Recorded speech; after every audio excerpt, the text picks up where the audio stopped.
Tracy amigos, former football coaches turned insurance agents to talk about Texas Aggie football. All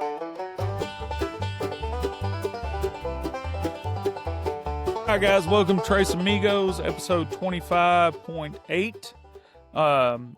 Just want to say thank you again. Last week's episode had over 700 views on YouTube, and we added over 50 subscribers. So, really appreciate that. If you could, like the podcast this week on YouTube, hit that little like button. If you haven't subscribed, please do so and share it with your buddies. We sure appreciate it. But we'll get started on breaking down the Mississippi State game and going into the Florida game. Mark, you want to add anything to it? I think you were obviously in a good mood after watching that defensive performance on Saturday. Yeah, I mean, I just my takeaway from the whole picture is, it's just a great time for Aggie football. I mean, this is the best I've seen overall since RC, and I know the Johnny years were great, but and as good as the Sumlin staff was to me back in the day, the culture seems to be such a better fit right now with Aggie land overall. I just got to thinking as I watched the Kentucky game, we almost hired Stoops, really, and then Elko just seems to be such a perfect fit. His defense is starting to look like an Elko defense. They're starting to create havoc on first and second downs, which is what they do to put you in a bad situation, and they're just starting to look like what I think we all envisioned when he first got hired. It's finally starting to kind of show itself. Yep. Seth, what you got to say here to start the podcast? Yeah, this is just the best time of year, like Mark said. I mean, it's so you got to cherish this, Aggies. Like this week to week, every game. I know the intensity level grows and the anxiety grows, but uh, it's much more fun to be in this position in the long run than it is to be with a two-loss situation like some teams are in the same state, and wondering what the heck is going to happen down the stretch. Like, I do know this though, like if you go back to when Elko got hired and you go back and just watch every decision he's made, and it's such a cool thing to see. And I mentioned this, I think, before, that like he's not like, there's some things that happen in college football, and I think we're seeing that team that's lost 2 games is like, it's like, how do I squeeze everything out right now? It's now based. Every decision's very shot from the hip and very reactionary and very, and it may get you a national championship. You roll the dice and it might do it. You see Elko come in and all of his decisions are not a shot from the hip. They're cerebral. There's logic. There's thought process about how does this affect us 2-5 years down the road. Exactly. Like, and he talks about that all the time too. It's not just the talk on the press conference. You can see in how he makes decisions to walk the walk, as well. And those are the types of things that make me very excited about a guy who's not just here to squeeze a 10-win season out of A&M and then go on the greener pastures. Like he's making decisions on how do we win at a high level here for a very long time. And so what you're saying, and so like, to me, that's everything you see is like a floor raising situation. Like, how do we raise the floor, where a lot of coaches and a lot of fan bases, and a lot of programs get really obsessed with the ceiling, right? Like, it's all about how do we shoot this? How do we blow the ceiling up? How do we expose the ceiling up? And Elko came in and said, how are we going to make this foundation solid? And how are we going to raise the floor? And then I prefer that way of doing things. Like, I prefer that way of doing things too. It has a more longevity based thing, or more longevity based thought process. And like, anyway, so now we're all haggling over where's the ceiling when the floor looks like it has been raised already. I mean, don't get me wrong. There's a lot of college football left, and a lot can go wrong or good down the stretch. But I think it's very clear to say, like, playing good defense and being sound on defense, that raises the floor. Running your culture and your team to the trenches, that raises your floor. Having a run game that's legit and not just a token run game like an air raid guy has, that raises your floor. And then all the other things that come around behind that, like like a guy like Cassius Howe, he raises your ceiling. How good can Marcel be? That raises your ceiling. So like, raising the floor is a lot of Aggies. I think the Jimbo hire, and even someone to an extent, we were all about the ceiling. I mean, like, it's all about wow, we won the Heisman. And Jimbo comes in like, look, he bangs his ring on the table every time he talks to our boosters because he's won a natty. We gave him the fake freaking trophy. That was the most embarrassing thing I think we've ever done. It was all about the ceiling. And now it's just like, hey, know what? No, it's not, it's like get rich quick scheme. It almost feels like that. Like, how do I make $1 million this year? It's like, now how do you set yourself up for life? Like that, how do you set yourself up for the long term? And like Elko comes in as like the adult in the room going, no, we're just going to put our nose down and work our tails off. And we're going to make logical decisions for now and the future. And so that's why I'm excited. Is that this doesn't feel like a slap together. This doesn't feel like a lot of reactionary. And I think you're seeing, I'm just gonna be honest with you, that's what the Longhorns are dealing with right now. Is that a lot of decisions were made very haphazardly, very fast, and not a lot of uh very shooting from the hip and very reactionary. And that can pay off in the short term, but it could hurt you in the long run. I do think one thing that he's done is the type of kid that he's recruiting. He's getting a lot of high end athletes, but he's really looking to see what kind of kids they are. And Mhm. I'm not going to knock any of the guys that might have just left, but you can see it on film. The way they played was protect draft status, things like that. And now he's getting buy-in, and those guys are Mhm. performing. And kids don't understand that. Kids don't understand. Look, if you'll buy into the system will lead you to greatness. Don't try to be great. Just try to be really good, and then you'll have your moments. If you're really good all the time, you're going to have your moments to shine. And I think a guy like Cassius Howe is a prime example. Last year we saw him kind of just freelancing out there, and he's put his head down and worked, and now he's playing within the system, and the results are even better. And that's a hard thing to get through to kids. And you really see Elko do that. Like, he wants to teach kids, look, yes, we have to be great. We have to be great within the system. You're in a team sport. You can't just go out Right. there and try to make the big play.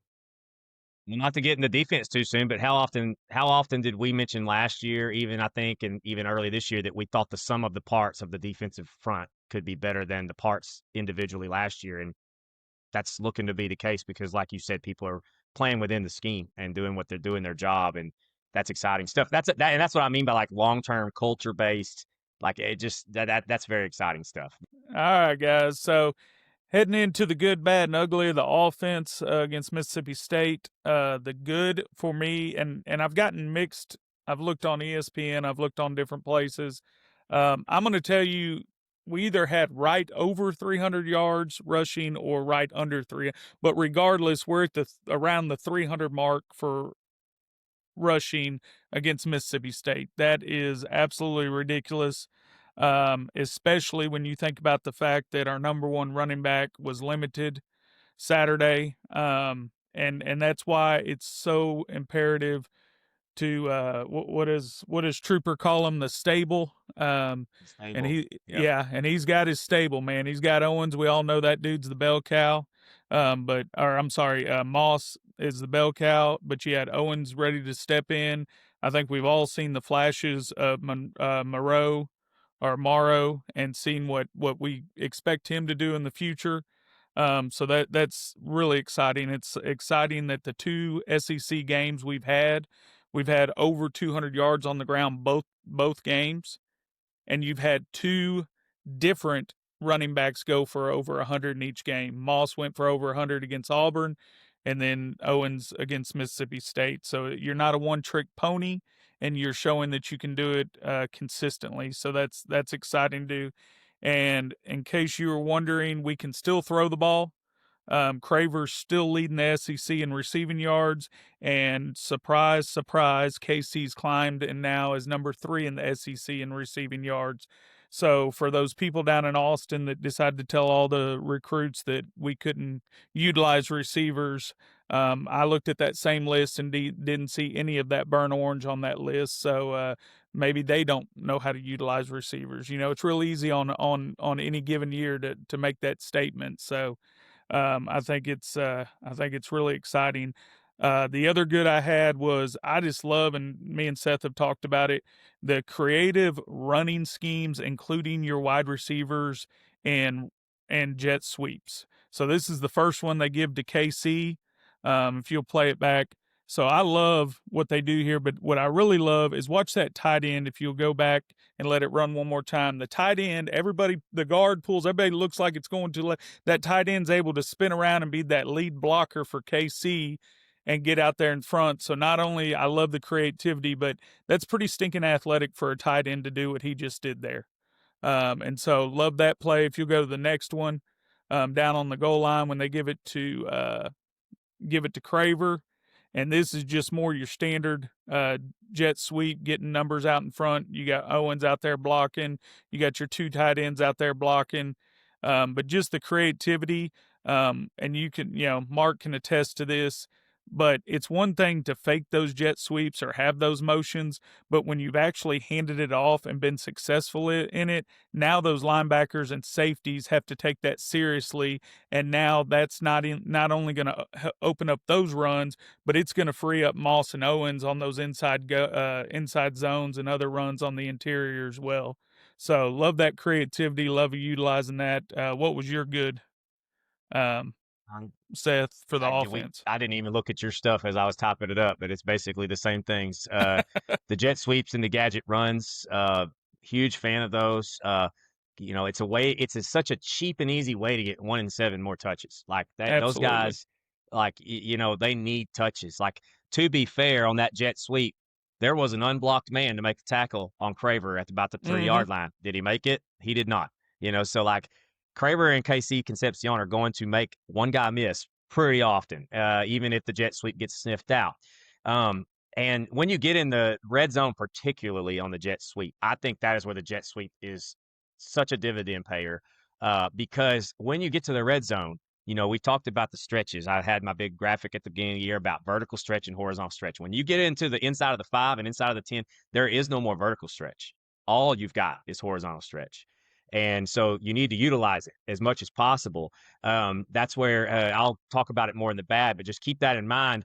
That is such a huge weapon in the red zone when you make people run sideline to sideline and defend pylon to pylon, and then it will open up those A gap and B gap runs in the counter and all that things like that. It's just awesome. And then Owens and Morrow, like you said, like, you can see like something clicked with Owens. I don't know. I wish we could talk to Coach Taylor and find out, but just from a guy who's coached running backs for years, and there's been, every running back has every player has their own unique set of problems, right? Like, and one of the things I always saw with Owens was that he ran a little upright, a little in Eric front, Dickerson not style. behind his pads. Yeah, exactly. So it was in space, and you could see the speed, you could see the flash, but like some of those tougher yards, sometimes he wasn't necessarily getting, and that's not a knock on him. You have to. I mean, not everybody's perfect, and that's what. Like, if you didn't know any better watching this game, and there's a couple times I didn't realize it was Owens, I thought it was Moss, and then I realized, oh, it's the yellow shoes, not the purple shoes. This game, that's Owens, and so like, Owens looks like Moss. That is awesome, because that is Yes. development. Because at no point in his running style has he ever really looked like Moss when it comes to how he hits the hole, how he finishes a run, like those extra tough yards, those 2 to 3 stacked at the end. That was super exciting to see, from that kid. And I know that kind of stuff doesn't happen. It's not a light switch. We talked about that last year. We used that dimmer switch versus a light switch. Kids grind and get reps and reps and reps, and then finally it does sometimes break through like a light switch, but it was a long dimmer switch up to that point, if that makes sense. Like, it was a lot of reps, and I even posted on Twitter about how I can tell Owens has been grinding, and his father liked the tweet. So I can tell that something like that was going on in the background. Like, there's been some pushing and shoving going on with not in a literal way. Like, I mean, in like, we got to have this breakthrough, and he had it. And Morrow looks like Dante Hall to me, plus 20 pounds. Like, that guy, I went back and watched the Dante Hall highlight to confirm. Bro, he looks Dante like Hall. I'm not talking about on the kickoff returns. If you watch Dante Hall play running back in the day, like, dude, he reminds me of him, and he's going to be so stinking good. Like, what a great thing to see out of this game for not to get into next year, because we got so much, but like, knowing you've got those guys getting these experience and having these breakthroughs. And we're back to that big D word, development. Development is Yes. happening, man. It's so cool. Yeah, So, and I sent y'all the clip, and I didn't put it on here, but the 2 runs that Morrow had, he busted that one for about 15 yards, and on the very next play, we had a counter, and if he gets inside the puller, he Oh, yeah. probably hits his head on the goalpost, and he'll Yeah, get yeah. that. Look, these Absolutely. coaches, like you said, are developing them, but it's just so exciting to see what we have now, and that they're continuing to build for the future, like we talked about earlier. Mhm. So, my bad was just missed opportunities. I think we all, harped and complained about, man, use your check downs more early in the game because we were trying to hit the big play. But man, there was some of that, but there was also everybody wants to blame the quarterback all the time. He's always the guy. He's going to get the praise and he's going to get the criticism. But there's a play here, and I'll let Seth pull it up, where we run early and we have the receivers stacked. If you can pause it right at the beginning, there you go. Up, can you pause it or no? No, can't pause it. It just with Okay. Canva, it So just you has to got the play on receiver loop. stacked, you got the tight end off there, and he's supposed to chip and then get out. Well, it takes him forever to get out. And when he does that, it screws up the whole design of this play. So this corner right here is supposed to cover the flat. Because the tight end didn't get out there was no threat, and that guy is able to bail and get involved in the throw that Reed makes. If he gets out in the flat, holds that corner down, then there's a big opening right here that he can hit. If you go to this, I took a still picture of what the design should have been. So you can see here, if he gets out earlier, this corner's not able to bail and get involved here. He's got to stay down in the flat to cover that tight end. And then this corner route that Craver's running where this X is wide open, and it's a completed pass for, 15, 20 yards, whatever. And so we all, everybody's saying, man, he should have dropped it down here to Moss. He should have dropped it down here to Moss for the check down.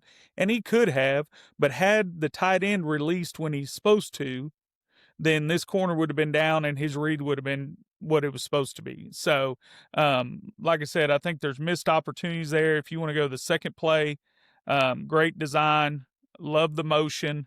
I think Seth brought up a similar play last week. There's a hole right here. It's supposed to be a tunnel screen coming inside. You can see the hole there. Now, one of it is that Reed's throw leads him outside, so the throw kind of pulls the receiver that direction. So it's tough to stick your foot and get back in here. But this is what I'm talking about, missed opportunities. If we hit him right here on the hash where it's supposed to be, and he can stick his foot and get in vertical, I'm going to take my chances, like you said, on that jet sweep Craver one-on-one with that guy. And Zune's about to go up and get him. Yeah. So, I mean, you had an opportunity there for another big play. So, the bad was just some missed opportunities, especially in the first half. Obviously, the second half they came out and got it straight. But would like to see us do that earlier in the game against Florida. So, Seth, what do you got on your bad? Yeah, I mean, similar to what you're talking about, like, and I talked about the floor versus the ceiling earlier in the pod, so Marcel's a floor raiser too. Like, don't get me wrong Absolutely. about that. Like his legs and his ability to just to be, he's an alpha dog. Like, he's a dog. Like I listened to people talk about quarterbacks. Like, what attribute do you want in a quarterback? And like Mike Leach was always accuracy, accuracy, accuracy. And you'll see people on Twitter repeat those words. And I'm like, my attribute I want is a dog. Like, I want the most dog there is, and then we'll build around the tools he has, whether it's accuracy, deep ball running, I don't care. Give me an absolute alpha dog competitor first who has some tools, and we'll build around that. And I think that's what I ain't thinking. That's what Marcel is. Like, he wants the ball in his hands in the biggest moments. He's a competitor. And so I say all that to say, like, his ability in his development curve is what's going to be our ceiling raiser, if that makes sense. Like, he's an absolute floor raiser because of who he is right now. If he doesn't develop at all, the beauty of it is you can watch film and see there's a lot of development left to be done. You know what I mean? Like, so that's exciting because he's already doing such a great job, but we're not looking at a finished product yet. It's crazy to think that because he's 5-0, as an Aggie quarterback with a ranked win on the road and all those things. Like, it's crazy to think. So when I say that, I want you to understand, Aggies that are listening, we can be slightly critical about pointing some things out about a quarterback. That doesn't mean we need to play the backup and be screaming for the backup. Understood? Yeah. All right. Yeah. Like I think our fan base has, like, if our quarterback isn't Johnny, the backup's better. And I don't think that's happening because we've been winning. But the first loss that happens, if there's some quarterback play issues, I know what's going to happen. Well, Look, and I said at the beginning of the season, and I know you would Yeah. agree with that, and I know Mark will agree with this too. The biggest thing that's hurt A&M's offense over the last 5-6 years is not having the same guy taking snaps all 10, 12 games. Yep. So Yeah. yes, yeah, Reed can, we can criticize, we can point out some mistakes, whatever, but yeah, we definitely don't. He's the guy. Let's let him continue to grow and That's develop. correct. So Yeah, so just one example I wanted to show was this. This is a cover three, and this ain't a bad concept versus cover three with two inside seams versus a single high safety. I do have a little bone to pick with the comeback route on the outside, not keeping that corner honest. But if we go right here, like I don't mind the decision to throw. He waits a little long, but that's a tight window, and very tight. Like if you execute the pass, we're not even talking about this play probably, or we might be talking about it as a part of the good. But that's a very, very small window to drop the two ball into, and it's got to be a tight two ball. It can't be a floaty two ball either because it's such a small window. And so, like, if you look over here, we've got that check down ready. And I know we just said we don't, but here's the thing: like, don't be careful what you wish for. If you overcoach the check down with the quarterback, you will be missing some major, major big plays. yep, So it's a fine line, and I don't envy Colin Klein's position he's in to somehow get Marcel to take what the defense will give him, the easy route, but also keep that dog mentality that I'm going to go out there and we're going to hit him with an explosive play. So it's tough. I don't have the answer. I'm not sitting here acting like I know what's best, but I just know that, say, it's to use a golf analogy. If you've ever had a ground where you literally could hit your driver and do no wrong with it, right? Like you played 18, you hit your driver 14 times, and even sometimes when you hit it, you wound up missing the bunker or missing the water, and maybe you were in the rough, but you're still only 40 yards from the green. And then your brain subconsciously goes into this mode where maybe you should lay up in the next round on the course you're playing, but not pull the driver out. I'm stick this sucker, and then not necessarily should hit the driver every time. That Notre Dame game subconsciously was like that for Marcel, where in the state of that game where we had to throw the ball to come back and win that game, we needed explosives and we hit them. Subconsciously, he's trying to recreate that over and over again, and there's nothing wrong with that. Like I like that he's a big game hunter, but sometimes pulling out your 5-iron and knocking it into the middle of the fairway, especially when you're a lights out wedge player, which is like if we throw that ball to Ruben Owens in that space, that could have been another explosive. And matter of fact, later on in the game, he does check it down to Ruben Owens, and it is an explosive pass. So like the balance of being a big play hunter, but also being able to hit the check down in the right situation, that is where Coach Klein gets paid the big bucks, is being able to get that pulled off. And then one thing which he did fix later on hey, is go back to that play real quick, Yeah, Seth. sure, Go bro. back to. So as an ex wide receivers tight ends coach, I'm going to criticize this tight end a little bit because he threw it high, Yeah. whatever, but there wasn't Sure. much effort given by that tight end to kind of break that No, up. Sometimes as a he really didn't. receiver, tight end, whatever, you got to realize, hey, my quarterback gave me a chance, and it didn't work out, but I'm not just going That's to right. stand there and watch this dude pick it off. 100%. And Yes. his effort, like if I'm the tight ends coach, I'm gonna be like, dude, you want to get on the field? We've got 4 or 5 tight ends we're giving reps to. You want to get this reps? You better give me more effort than this. Watch this. I mean, he just kind of turns around. I Oh, know. we It just caught it. leans into Okay, it. like, I know. and I'm not trying to Yeah. dog Theo on that, but that's just No. something like, dude, you're a team. You got to help each other out. So Yeah, you're go on. once again pointing out how the quarterback will wear, like, he gets too much credit in the wins and he Yes. gets too much credits in the losses. Like, this is another example of that. Like, this is 11 men on the field, and so it's definitely there. And the only other issue I had was early on, and I don't know if this is an amped up thing, but the extra hitches, and it's like night and day when you watch Yes. these two clips back and forth. Like, he doesn't let it go here. This is 3rd and 6, and if you watch right here, Bussey's curled up for a first down, right? Yeah. And it was just that extra hitch to not let it go early that everybody saw. And then later in the game, once he's calmed down, here's the exact same concept to a tight end, exact same set route, and he lets it uncorks it for a first Yep. down. You know what I mean? So Yep. like, And we that know was he can was, do it. Yeah, and that tight end tighter wasn't as window. open. Yeah, it was a Yeah, tighter it was tighter window than window. Bussey earlier Exactly. in the game. So Yeah, so no doubt. it's there. He can absolutely do it, and I don't know. That's part of the other issues. Like we see, like that was in the second half, and I thought I think Colin Klein did an amazing job in the second half of getting him calmed down and playing within the system, but also calling some easy throws early. Like he figured out how to get Mississippi State into cover 3, and I don't know the exact numbers, but going back and watching, he called about 4 or 5 straight up cover 3 beaters that was a one defender read for Marcel, and he was 100% on them. Like it was not so like Coach Colin Klein did a good job of getting him eased into with those concepts. I just wish we'd do it a little sooner sometimes. But anyway, that's that. And then the other thing is the first red zone visit to show you this was a bust up front by Besantis. And I know our O-line played great, but like Matt and Mark pointed out to me in the press conference, Coach Elko refused to give alignment of the week this week for a reason, right? And that's one of the good things is like coaching off of a win and grinding on kids after a win is so much easier, like we've mentioned before, than after a loss. Like he can keep pushing these guys to be perfect or be closer to perfect.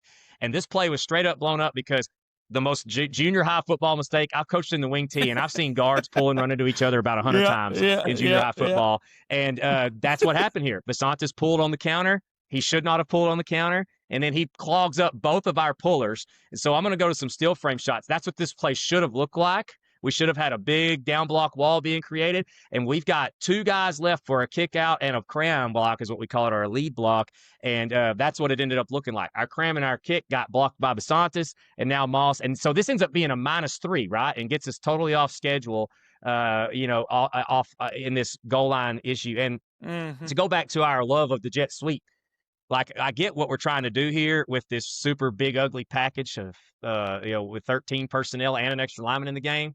But I would be inclined to take maybe one of the tight ends off the field and keep 1 or 7 in there in this package too.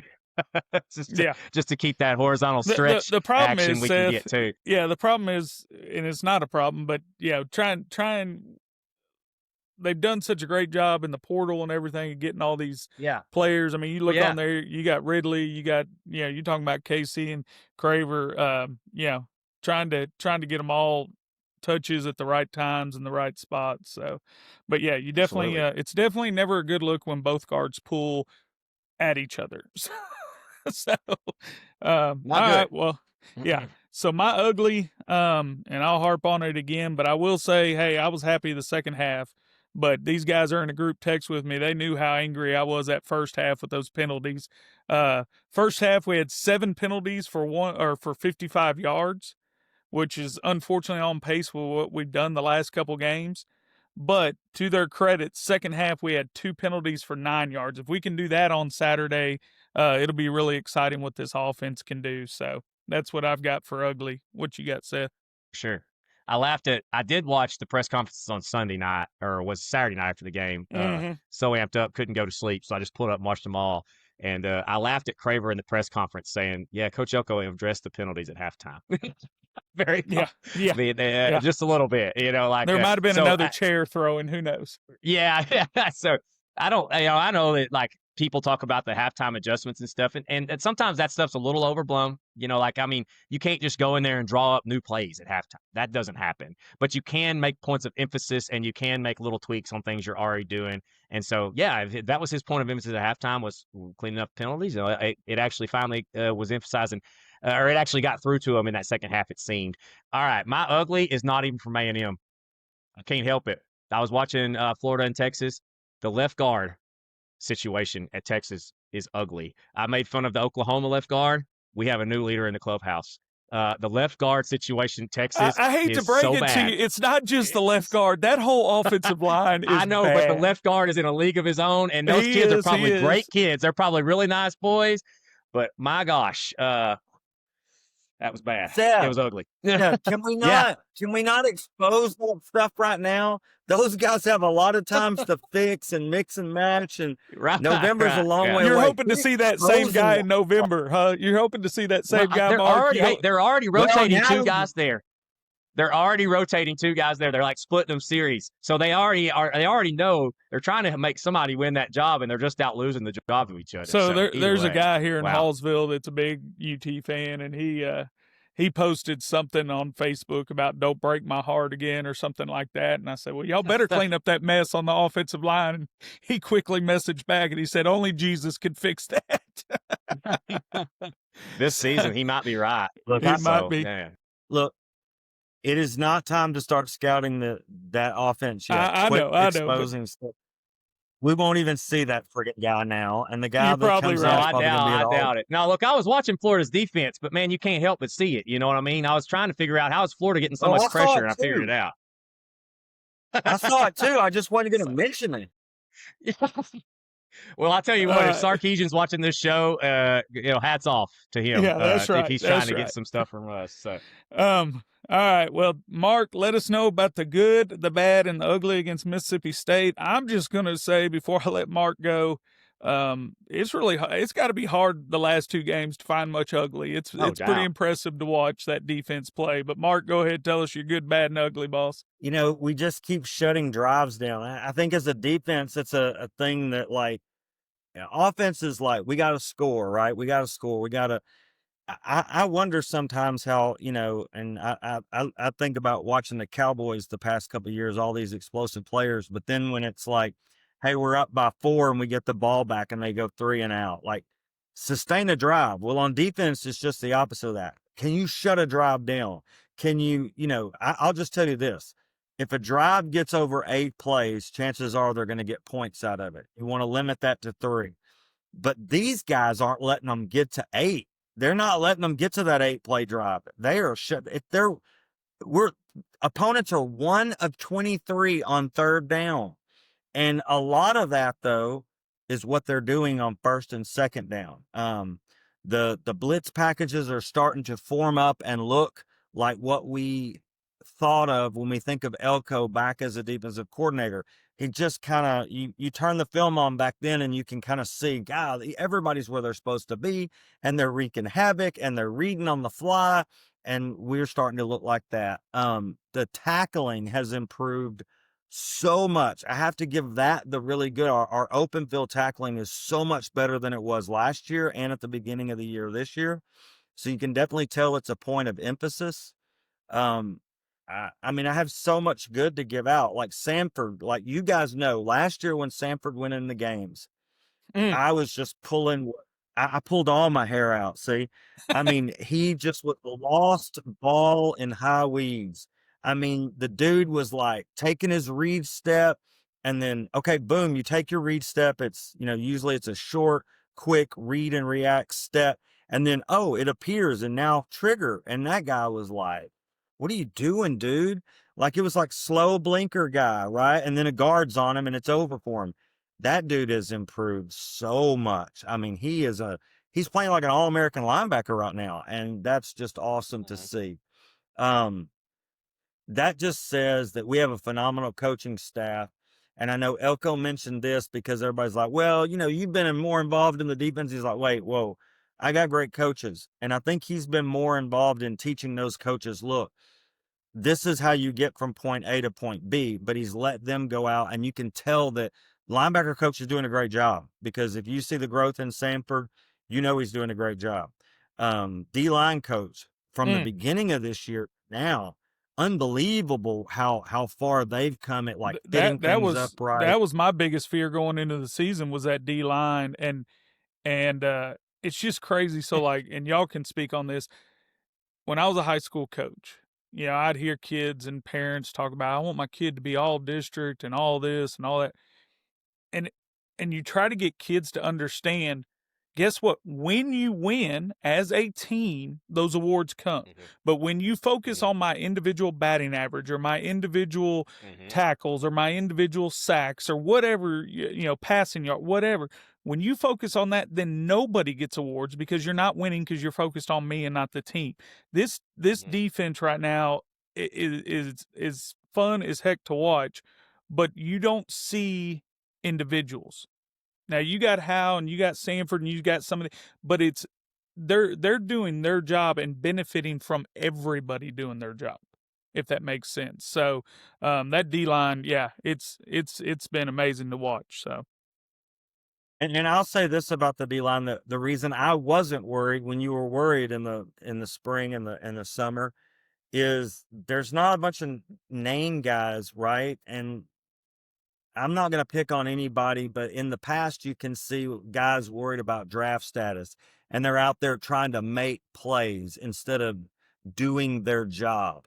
Yes. And Right. they didn't have the results. And I can see the biggest growth out of Cassius Howe, as there's plays where Cassius doesn't make the play, but he's doing exactly what he's supposed to do, and it turns it away from him. Or they set their protections up a lot lately. We've seen a tight end and an H-back guys come in and to put 2 on him, and that's allowed other guys to get free, but he's fitting it up and holding that edge. And that's why I like a bunch of no-name guys that just want that they know they have to do their job. And that's what we see. So, you know, I will say it like this, as one of my, my boy Jimbo would say, the boys are executing right now at a high level. The execution is good. So, Yeah. but that was my good. My bad. Mark, I got a clip Well, here. Mark, yeah. I Oh got a yeah. clip here for you.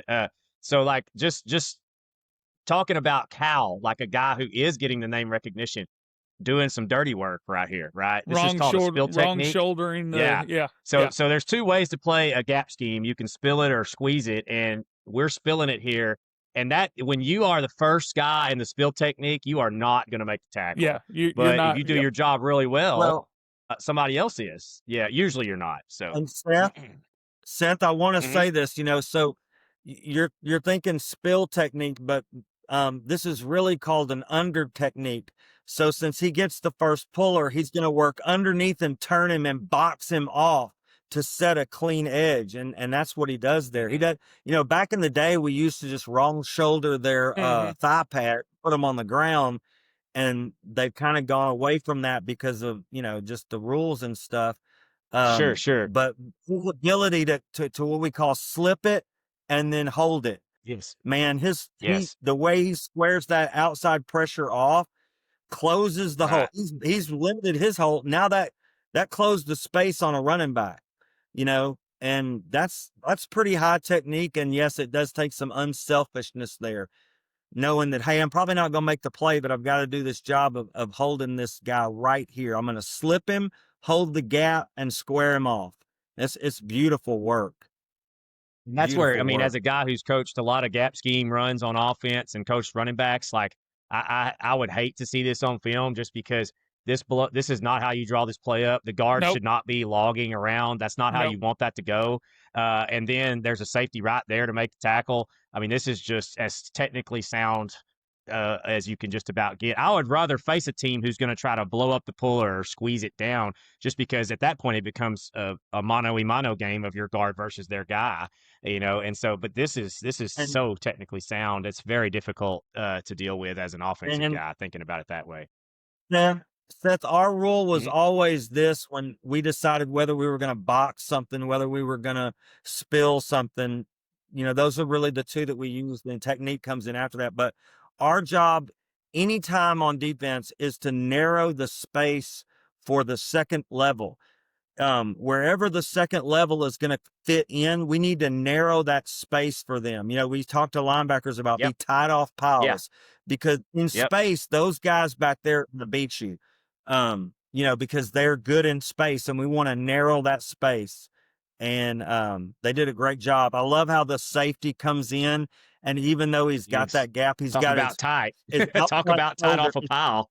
Yep. Ratcliffe Well, was he's right tied there. off the pile, but he keeps his look at his shoulders being square, and he's got his outside shoulder. So if it bounces, he He's can there. clean it up. Yep. That's right. Because most running Yep. backs I right got here are one going to more. go, I'm going to bounce. Yep, that's it. That's what we're trying to get them to do. And then there's right there, bodies made to make the tackle. So what we got, I just wanted to show a clip of Marco Jones earlier in the season. We in some of the, I think game 1 or 2, this technique that Marco does had not been played very well, where we have the jack drop back to linebacker depth and essentially play a like linebacker. And Marco Jones does an amazing job here out of that. It's a guy who, talk about the position being in good hands. Being Cassius Howell's backup is a tough job this year, but you see a flash right there. Look at that athleticism as he drops back. That guy's 6'5", 258. Looks like a linebacker running after the running back there. So anyway, We yeah, we just wanted to show that Marco Seth, Jones flashing some ability. So we did this a lot with our outside linebackers. So you're an outside linebacker, you're an edge player, you're a force player. But if you get some sort of down block, you've got to be able to get to depth and to gap basically. You're a fill fold player, and boy, he does a great job. I would talk to him about keeping his shoulders a little square, but that's still a phenomenal job for a guy his size to do that. That's because he sees that down block and he realizes, hey, if they're not blocking me, it ain't coming out Yep. here. Well, So That's he's right. supposed to get that and linebacker that depth. kid's a true freshman, man. That kid, I'm I'm a big fan of that kid. I think he could be really really special down the road. So, all right. Well, All right. what was your bad? I know Seth wanted to talk about those. What did you have for bad? One drive. So the drive that they drove down in the first quarter, our safeties were so fast. It happens when you in high school when you play guys that run that slot T and wing T stuff. You rep it all week, and then sometimes you just play it too fast. And so if you watch on that whole drive, and I don't want to show every clip, but it's like they're running these plays, we're folding it all up, and then our second level to the linebackers are down even with the linebackers in the hole, and then it would bounce and we would give up some runs. Great job not to give up a touchdown there. I think the 12th man had a little bit to do with that. It got loud. They had a false start Yep, down there at the that helped 2. for sure. Uh, but but that was my bad. Okay. And did you have any ugly? Because I didn't, but on defense I You didn't. know, I'll just say this, and we need to temper everything that we say. Our defense is performing phenomenal.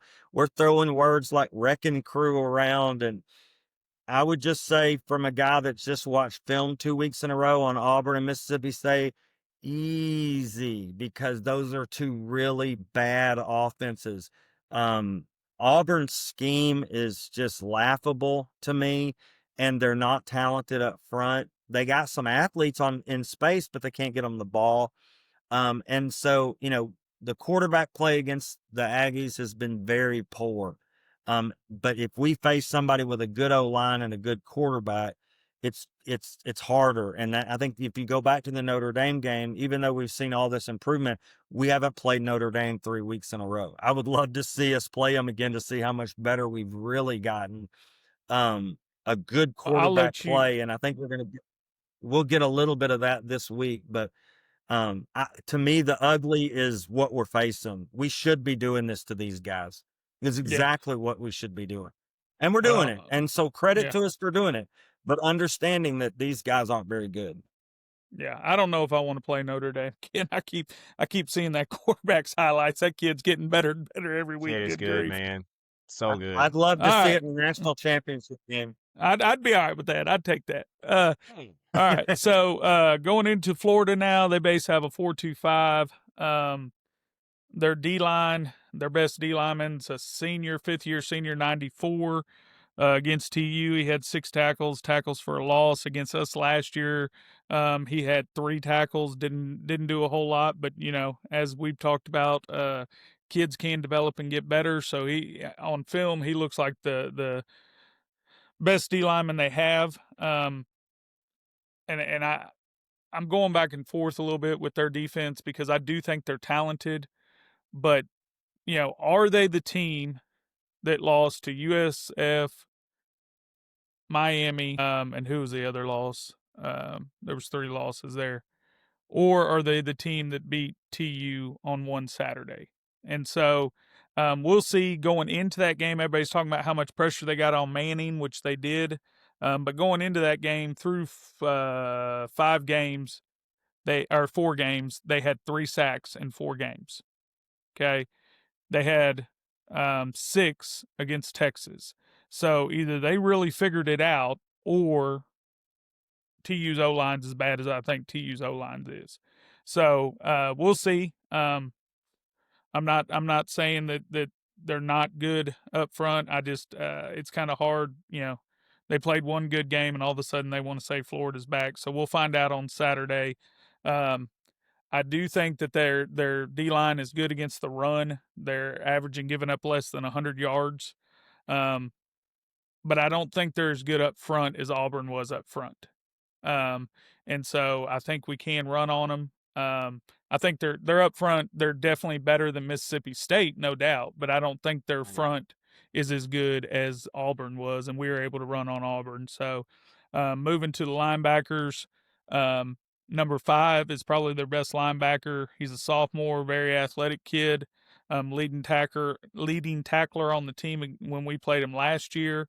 But once again, I don't think he's as good as 17 Xavier Atkins from Auburn.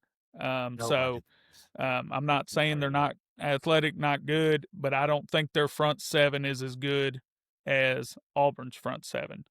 Going to the secondary, they're giving up over 200 yards to the air every game. If you go watch that game against Texas, if Texas's O line could have gave Manning any time, they had guys running free in the secondary.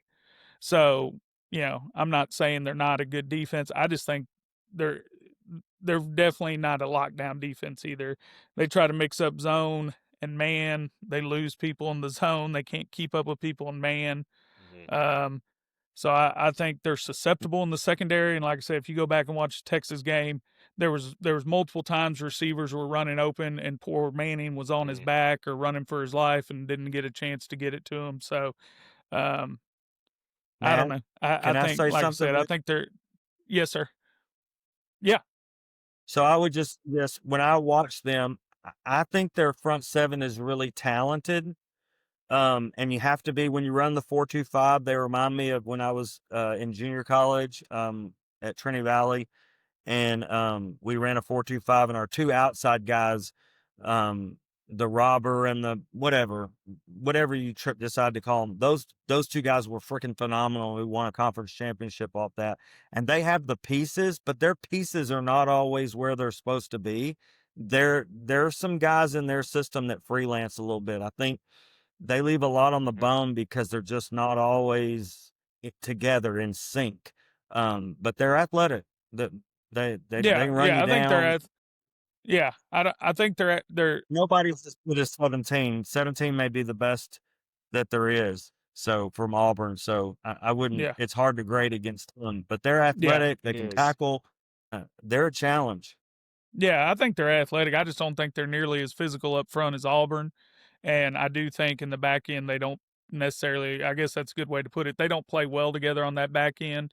And so they will leave people running open. And so it'll be exciting and interesting to see how we attack that. Seth, what did you see from that defense? You nailed it, man. Like, I think that you go back and look at the challenges that we faced. Go back to Auburn, right? Like Marcus said, like loaded with athletes on the offense, really loaded with really great athletes up front on defense, and but offensive scheme not very great. Defensive scheme from Auburn, I thought Durkin, he does a pretty good job. We still kind of gashed them then. Watching Florida, you can't help but compare. You jump to Mississippi State. Mississippi State was out personnel on both sides of the ball, but I honestly think they're a better coached team than Auburn is holistically. And then you go to Florida, and Florida's kind of an in between of Auburn in that, because I do think they're not coached as well as Auburn's defense. Like Durkin has those guys. Those guys are a little more sound. They're not as athletic up front. But I think they're a little more athletic in the secondary than Auburn was. We're splitting I would hairs here agree. Yeah. at that point. They do run like Matt has said. There was some meat left on the bone from the Texas offense, mainly because of the pass rush, which most of the pressure that they got on Texas was off 4-man games. It was not off of a sellout zero blitz. And Well, so and that I was is, going to tell you that, Seth. I saw a tweet, and I'm not going to say who put it out, but yeah, they put a tweet up that Florida blitzed more than anybody else last weekend. Or no, and I was like, they didn't blitz that much. They didn't have to blitz, Those and so it was 4-man twist. yeah, yeah. I think they're calling one of the robbers dropping in a like a wheel firing. They're calling that a blitz, but it's a It's 4-man or a still 5-man 4-man. game. Yeah, And we know Sarkisian's style is max pro, right? Tight end in, running back in. You got 3 men. So if you're running 3 men into a 6-man or a 7-man drop, that's bad. That's a really bad if you're able to get pressure with 3 or 4 versus max pro, and that's exactly what was happening. So I do feel good about the situation Arch had to deal with. I don't see Marcel having to deal with it as bad. They're still going to probably get some pressure, just like Auburn did. They're still going to probably get some pressure, but it's not going to be as bad as it was against Texas. I'm going to be honest with you. This is, and once again, you say, don't say that, Seth. Like, they may make, it's Tuesday. They've already made their decisions what they're going to do. I do fear the defense that decides to sell out and play man all game. that gives me some pause because we have not punished man very much on offense. And I don't know if Florida's going to be the defense that does that. Somebody's going to do it. Defensive coordinators, and Mark can, attest to this, they're scared of, like, we stay in zone. We got eyes on Marcel if he takes off. These big old guys, there's these fast guys. If we catch it, let's just go tackle them. Let's not get beat deep. Somebody's going to say, you better complete that deep ball on us, or we're gonna give you some problems. Now, that doesn't mean we still can't run the ball on them, but I'm just saying that could be a frustrating game because I've also not, and I don't want to be super critical about like scheme and coaching and stuff, but I haven't seen us do things to beat man coverage like some of the more air raidy top teams do, where it's like borderline cheating, so to speak. But so we need to have an answer for that, because I think the longer this goes and the more we become a force, some defensive coordinator is going to say, this is our only shot. We're going to man them up all game. 80-90% of the time, we're going to be in man, and we're going to send 7 into the box or 8 into the box, and we're going to have a spy on Marcel, and we're going to just say, beat us in man. And I am expecting that to come. And it wouldn't shock me if Florida made that decision on the road. You know what I mean? Because you got to roll some dice. Like, they just played at the Swamp, and the Swamp is a tough place, an easy place to play if you're a Gator. And now they've got to go on the road to basically the opposite end of that spectrum. And so when I went, anyway, that's what gives me a little bit of fear. And if I'm a defensive coordinator who says I'm rolling the dice this week, that's how I defend A&M. So, Yep. Well, Mark, what'd you see from Florida's offense? Well, they simplified some stuff this week compared to some of their other weeks. Going into the year, Lagway and Manning and the kid from Nussmeier, don't forget about Clemson. And Nussmeier. These guys were the greatest things since sliced bread. It's going to be the greatest draft class, and it just hadn't worked out that way. And, Lagway, I was not as super impressed with him. I get what people see. His strength and all that is he has a great arm. He can make some really good throws. What I see, though, is his feet not being right on a lot of throws. Some of those short throws, his feet can be wrong, and he can make them. But he can't run right now. He came up one time on a throw and was limping, and you saw them do a lot of schemes to try to hold, like the G read on the jet or the sweep motion, where they would pull a guard, but he always was handing it off. They're not running him. So I like that, but I do see that Napier, they simplified some things for him, gave him some simple like smash concepts. Look, read this one guy and throw it where it's supposed to go. If it's smash and the corner bites on the short route, throw the corner route right now. And they simplified some things, and he made some plays that way. And I thought here's where they really did a good job, because I went back and rewatched that game. They figured out Texas does the too high safety look every time and drop a safety down, right? That's what they do. They're either going to be too high and play pass, or they're going to drop a guy down for run support. Florida had their number. Early in the game, it was like they're dropping a guy down and we're throwing cover 3 beaters, and it was really good.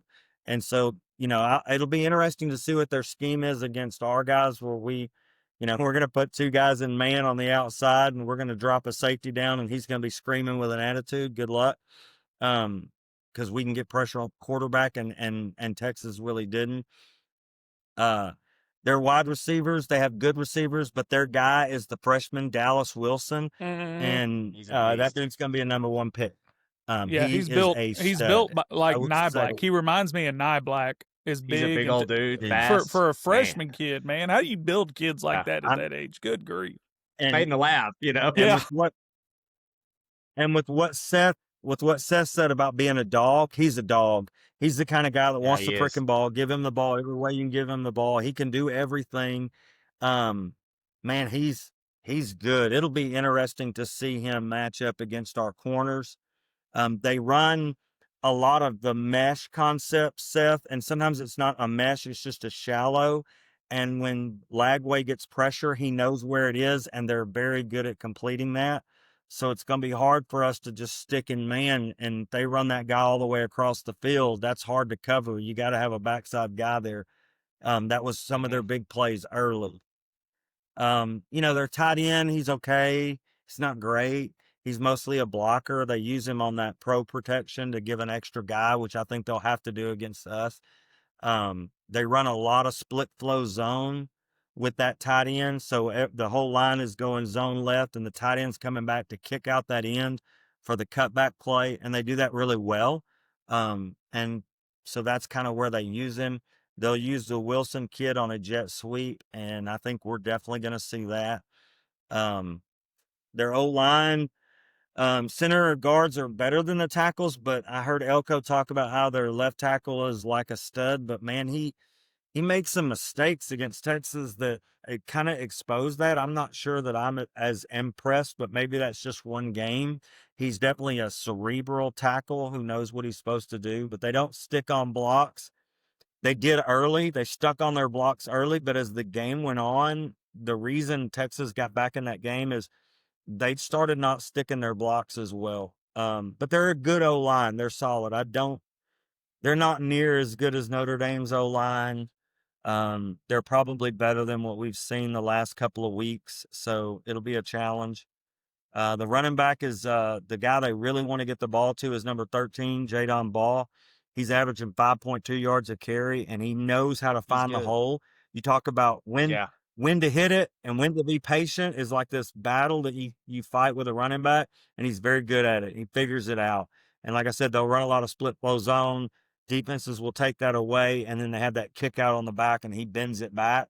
Backside linebackers, Samford and York, if they're backside, they're going to have to do a good job of that hold, and fold back in on the cutback.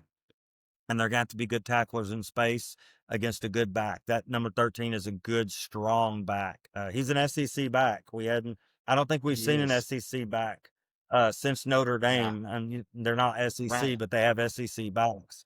And this Yeah. guy's an Right. SEC They're back NFL with backs. speed. I He's know really that. good. Yeah, no doubt. Yeah. So this guy, I think, he's got a chance to be an NFL guy. You know, they're a spread team, tons of split flow zones, simple concepts. They rely on their back to keep them out of third and long. So they like to really force that run early, get them into 2nd and 7, 2nd and 6, 3rd and 4, where they can run those shallows and mesh concepts and, old time smash out there. But you're just gonna have to tackle well. You're gonna have to be where you're supposed to be and tackle well. We've done that. We're going to get pressure on Lagway. I don't think he's as mobile as he's been. So carrying a spy may or may not be an issue. At times we may not have to do Right. that. Right. Look, it's a good test for a defense that's had 2 good weeks. Can you do it at a higher It is. level 3 freaking weeks in a row? Welcome to the SEC. I No think they doubt. can. I think we can That's what hold them was. Yeah. down. But Yeah. Well, that's what to me they was so definitely funny. have the I saw the potential. quote. Yeah, I saw the quote from that coach down in Austin talking about, we had to go to Ohio State and the swamp, and I'd like to see the other schools do that. I'm like, welcome to the SEC, dude. Like, what did you think you were signing up for? Like, I get it, going to the shoe's a challenge, no doubt, but I mean, the SEC, he's still got to go to Georgia. I mean, his season's not over. Well, but anyway, you got to go experience the cowbells for the first time. Can I make a prediction? That the Longhorns are finally the ones that take down the cowbell? They're going to go experience it for the first time. They're going to raise absolute Cain about it in the offseason and finally get the rule changed. I hope I'm not wrong. I hate the cowbells too. I do too, but you know what? I have a feeling that's going to happen. That's what they hang their hat on, and they don't have anything else in that football stadium, so let them have the cowbell. Yeah. Hey, Mark, I had a question for you when you were watching film. It seemed to me like that the defense for Texas was heavy on forcing the give to Ball in the zone read game, which I thought was an odd strategy given Lagway's lack of mobility. Do you expect that might be a little bit flipped this week? Yeah, I mean, like I said, they really did try to force him to keep it at times, I think. Or is that what you're saying? Oh, did they? Okay. Well, I thought it's a couple of times it seemed like they were really cautious about Lagway keeping it on the zone read, and yeah. No, I will say this: I think that they played it where they were going to be in a good shape if he did keep it, and he never kept it. But there was a couple of reads where I thought he should have kept it, and he didn't. Linebacker flew out. He they had probably a doesn't guard want fold, to with and he that handed ankle. it anyway. Yeah, well, with that ankle, he probably doesn't want to keep it. But well, all right. Can I say this about what you said about Sark and going into the swamp? South Florida went in the swamp and won American Conference team, just for the record, this year. Yeah. Hey, I know of a quarterback that went in his first start and won. Yeah. Yeah. So Seems like I remember that. Yeah. Well, let's go on to the predictions for this game. So my prediction for the game, I got us winning 35-14. I just don't think that defense can stop us consistently if we don't shoot ourselves in the foot. Now, we've shot ourselves in the foot consistently, so maybe we just can't fix that. But and I told Seth this the other day, and people are going to think I'm crazy. If we can cut the penalties to less than 50 yards a game offensively, because it's normally an offensive penalty. If you look at it, offense is penalized a whole lot more. So if we can cut it to 50 yards of penalties a game, I think this offense can be better than the 2012 offense with Johnny. Because there's more athletes. We've got receivers, we've got running backs, we've got tight end. Johnny was great, but it was Johnny and Evans for the most part on that team.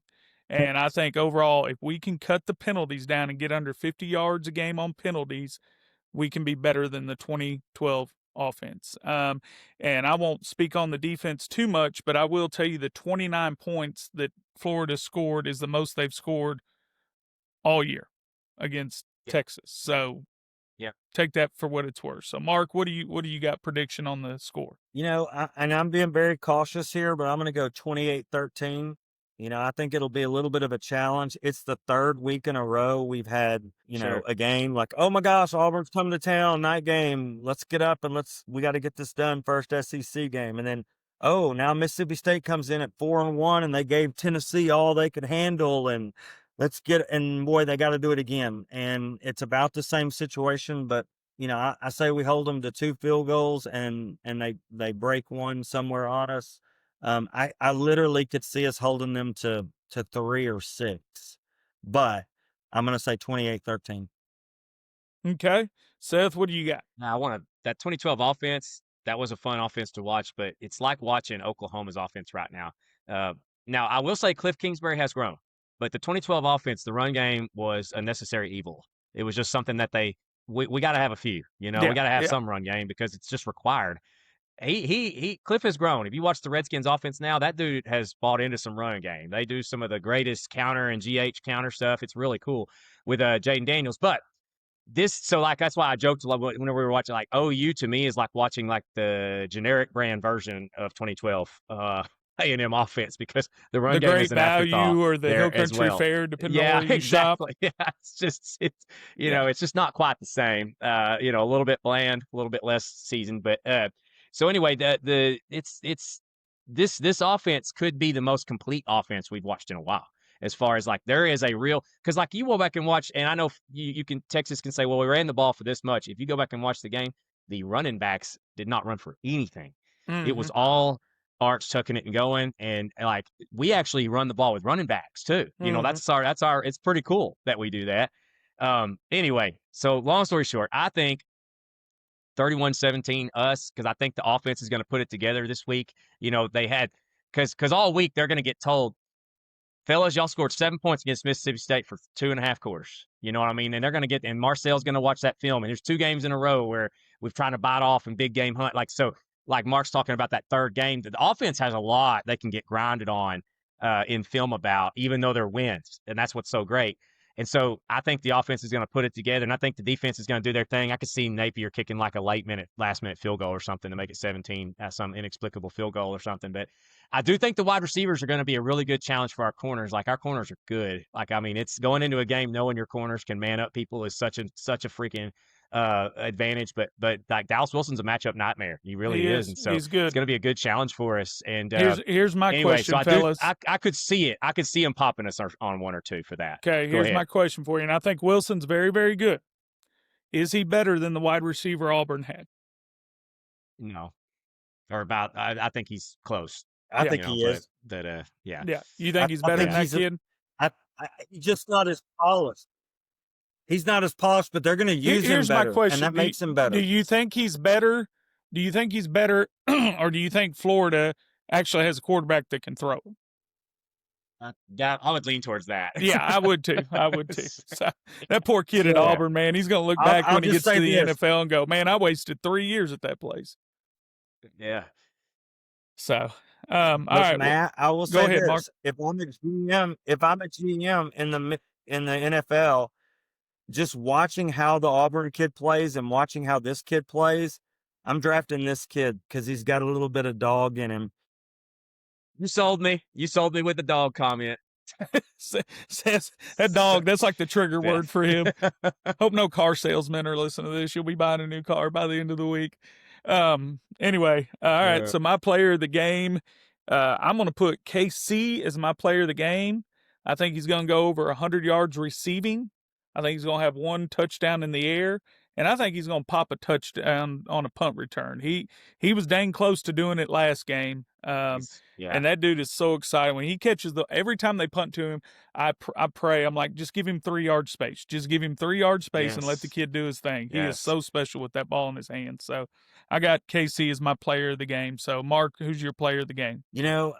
It's so hard to do this. But I'm gonna say Ratcliffe because when I'm watching the film, he does so much good stuff that I think it's his time to that shine. guy. He's gonna do something. I mean, he's due for some recognition. He's played so well, so I'm hoping he has some Yeah. kind of scoop and score, or a pick, or a big sack, be or awesome. something. So, I mean, the guy deserves it because he's playing really good football right now. Agree with you. All right, Seth, who's your player of the game? I'm going to go easy. I'm saying Marcel Reed fixes it this week. Has his Okay. big going into the away game stretch. I think after seeing a couple of films of what he's missed in the taking out your 5-iron and hit the layup shot, there's nothing wrong with that every now and then.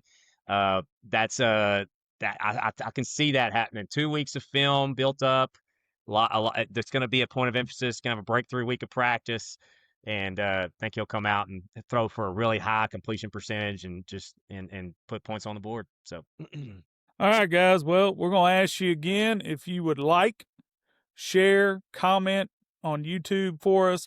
And then Seth brought up a good point, man. If anybody enjoys what we're doing, and hopefully you do, if you'll just share it with your buddies, text your buddies. Send it in a group message. Yeah, bro. send it it to in your a group chats. text, man. Help us out. We're excited to see the growth, and dang sure appreciate all the subscribers. And in the comments, it's fun to go back on YouTube and see the different comments from different folks. So really appreciate that. But this is Trace Amigos signing out. Thanks and gig 'em. Get him. Tracy Amigos, former football coaches turned insurance agents, talk about Texas Aggie football.